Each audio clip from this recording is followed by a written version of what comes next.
Hello, and welcome back to my channel.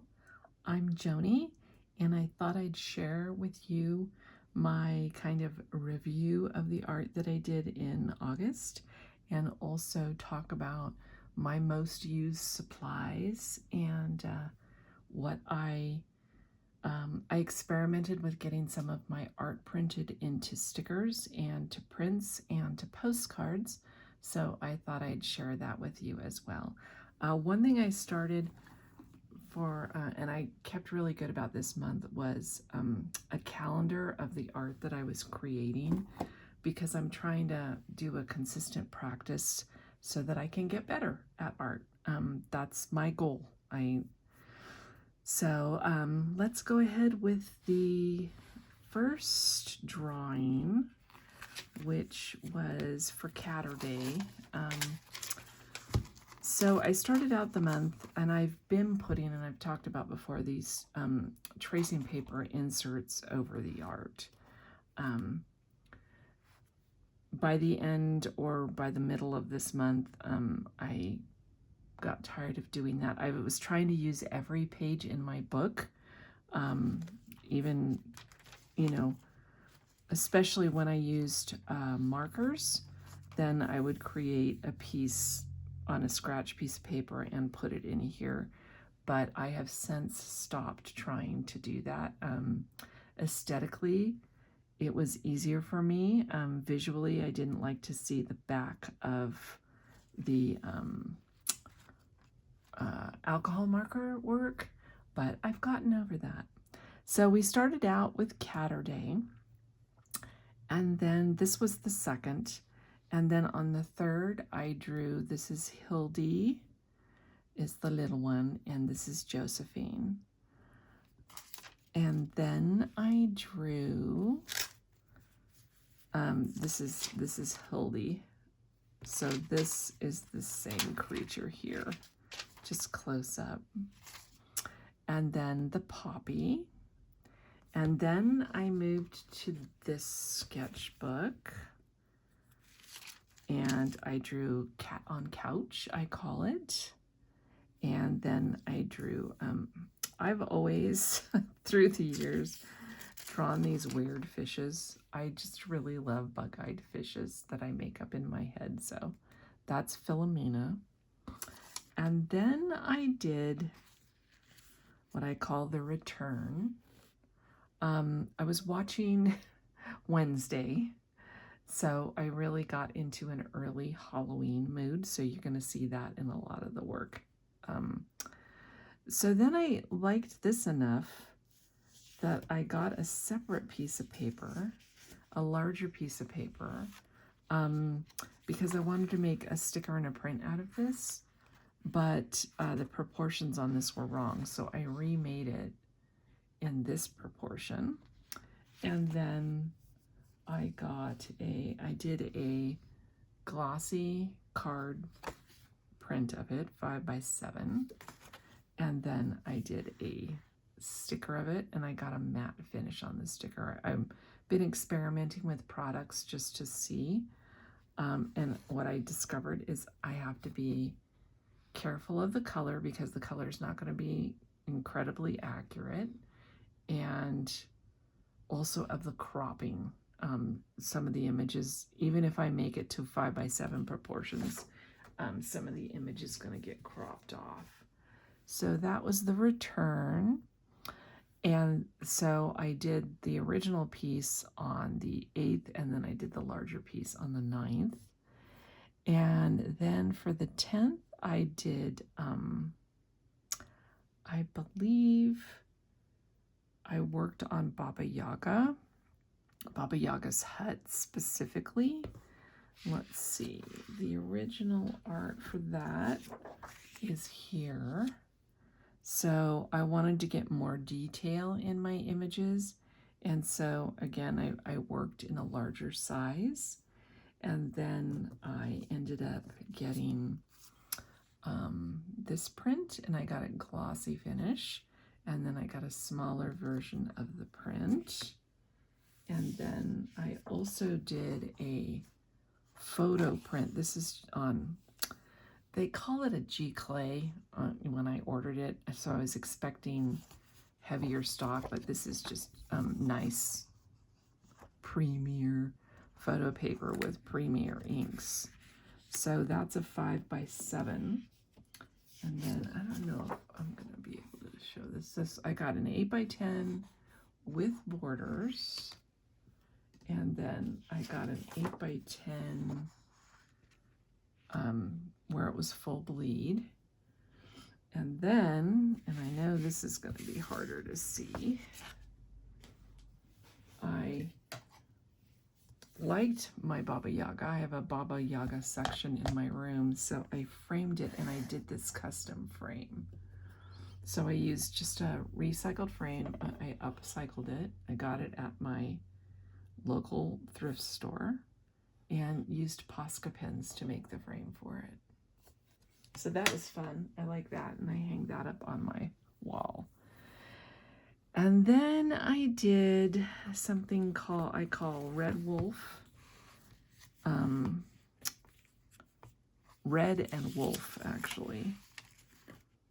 So that was in my sketchbook. These are all, most of these are all, well, I'll tell you, they are all either. This month I used alcohol markers, and I narrowed it down to my favorite markers, which were Copic markers, Blick Studio markers, I'll show you one of each, Ohuhu markers, and then the Faber-Castell Goldfaber sketch markers, and my pigment pens, my Staedtler and my Pitt, again, Faber-Castell. That was for all of this art, and colored pencils, which I have a lot. I use color pencil in, I think, in every piece. Yeah, probably every piece that I've done. Okay, Red and Wolf. And then the next day is actually when I painted the Baba Yaga frame. And then I did a piece. I'm going to show you all my work, even work that I'm not really happy with. House in Clouds. I was experimenting with red and not my favorite work.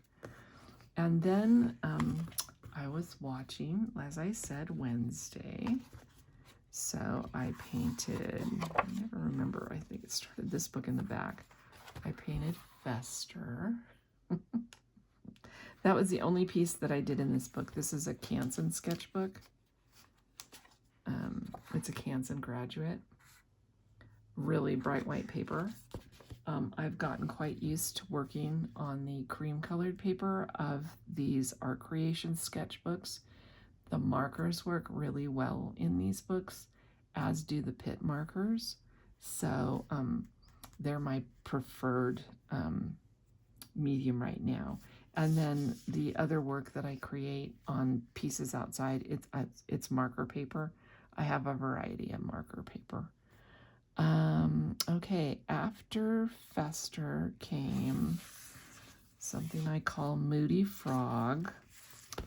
See, this is the back. See this here? This is the bleed through from the marker, which I usually tried to cover up, but as you'll see later, I stopped doing that.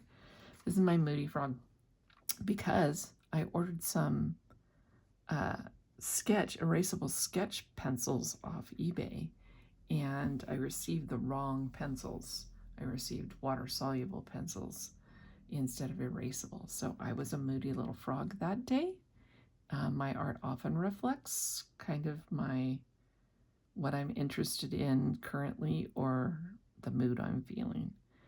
So after Moody Frog, I jumped back to this book and created this piece. Actually, this was on a separate piece of paper. And then I liked this one enough that I made a sticker out of it too. Okay, so that was on the 17th of August. And then this skull was the next thing I did. And I liked this, excuse me, a lot too. So I turned it into a postcard. It's not really a postcard. There's no postcard on the back. It's just a card print. And I also made it into a sticker.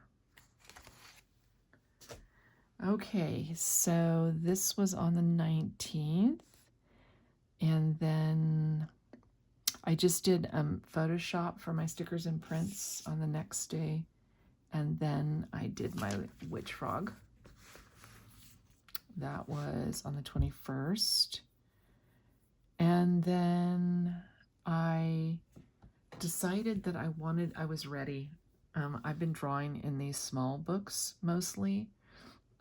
They've been my primary drawing material for months, and I decided to move up to the bigger size. I thought, okay, I feel a little more confident filling in more space now. So I decorated the inside front cover. I had a bunch of scrap pieces of marker paper, and so I just taped them in and drew on them and then colored them in with marker and colored pencil. Actually happy with this being the inside front cover of this book, because it can be hard to start a new sketchbook for me. And then on the 23rd, I did a piece called The Visitor, and I really like her. And I'm currently having her printed at a news source. I'm trying out their postcards to see which stock I like better. And then on the 25th, I decided to go for a bigger piece and do Flowers for Morticia.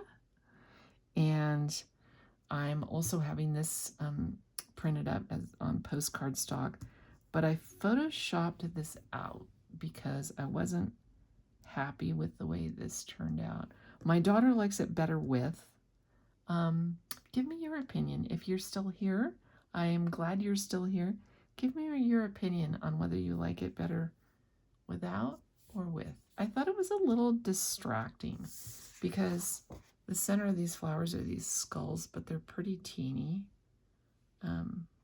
So yeah, I'd love to hear your opinion. It's Flowers for Morticia. And then I did another piece in this book. And you'll see here, I think this was the last. I'm still using tissue paper, but I'm not trying to cover up this. I've gotten used to it now. So this is a piece called Unembodied. And then I did an Autumn Fox, and I'm currently getting a sticker made of just this die cut image here, so that's in the works. And then I have been watching K-pop Demon Hunters on repeat, and so I did a tiger and magpie. So just a little backstory on the tiger and the magpie. It's adorable. They're adorable in the movie. He's beautiful in the movie. They've drawn and animated him incredibly well, but he's based on traditional Korean art of tigers and magpies together. And so I kind of did this in my style with kind of a mix of the two. This looks more traditionally Korean style than it does the movie style, but I love this movie. Okay, so that was it for what I created in my sketchbooks. Now, as far as materials go, my favorite, I use a lot of Copic. I use Ohuhus. I use a lot of Blick. And the reason I love Blick and Copic is because of the color palettes I choose. Ohuhu tends to be out. I don't have an Ohuhu set. I bought them all as individual markers. Oh, and one more. This is and I've shown these before. I've done a video going through the markers. This is the Goldfaber sketch markers. So these are all alcohol markers. And then I use an extra fine tip Posca, and I used those on the frame. And I also, this is what I use for a highlight in my eyes and stuff, for my drawings. And then Staedtler markers are pigment markers. These do not bleed through, which is really nice in a sketchbook. They are a much finer tip. So you've got a broad tip, broad brush on the Ohuhu and the Blick and the Copic, and you've got a very fine, where am I going? Brush tip on the Staedtlers. I love brush pens, so I use brush pens for everything. And then the Pitt, the Faber-Castell Pitt artist pen. So these are permanent and fade resistant. These are not. So any work I create with alcohol markers will eventually fade. That's why I'm getting a lot of it printed that I like, because it'll change the color. But these are light fast. They're considered artist grade materials. So if you're looking to have your work be permanent, then the India inks and the pigment pens are great. And Staedtler, it comes in a lot of colors. I love them. Pitt comes in a lot of colors too, but not nearly as many. And I think, I I have Holbein colored pencils, I have Derwent colored pencils, I have Caran d'Ache Luminance pencils, and I have Prismacolor Premier colored pencils. And I use all of them. The only ones that I don't use that much are my polychromos. They're a harder lead, so when I'm looking for a finer detail or like I'm outlining, I go to those. But Derwent is a really soft pencil, which I like, and are very earthy colors. So the type of the pencil depends on really the colors that I'm looking for. And I think that wraps it up for today. If you want me to do another video on specific marker paper that I use 3 or 4 different types. I have to say the Ohuhu marker paper is my least favorite. King Art is my favorite. And then they had some closeout marker paper, the Artist Loft at Michael's. I actually really love their paper.